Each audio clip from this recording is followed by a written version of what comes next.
Τώρα, φτάνουμε στο 1204 που είναι το μεγάλο διαζύγιο κατά κάποιο τρόπο και εκεί κατά τη γνώμη μου αρχίζει η εθνική συνείδηση η οποία είναι πια ελληνοπρεπής. Ενώ μέχρι τότε το όνομα Έλλην δεν εσήμενε παρά ειδωλολάτρες στο Βυζάντιο. Και δεν ήταν πράγμα που μπορούσες να πεις. Την ελληνική, λέει, τα μισαρά των Ελλήνων πιστεύοντες κτλ.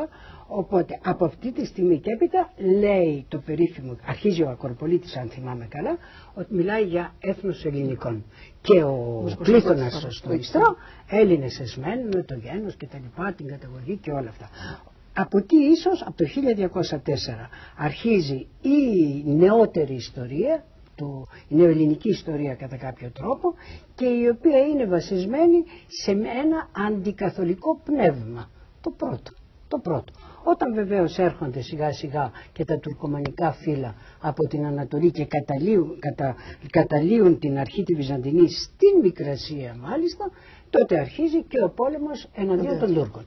Και εκεί βρισκόμαστε σε έναν διμέτωπο πόλεμο, ο οποίος από μια μεριά είναι πνευματικός και εμπορικός ουσιαστικά. Και εμπορικός αλλά και ουσιαστικός και στρατιωτικός, γιατί οι καθολικοί, οι Λατίνοι, οι Φράγκοι βρίσκονται στην Πελοπόννησο, βρίσκονται. Καταλαβαίνω. Ναι. Και όταν ο Μιχαήλ παίρνει την πόλη, ξαναπαίρνει την πόλη το 1261, τι κάνει?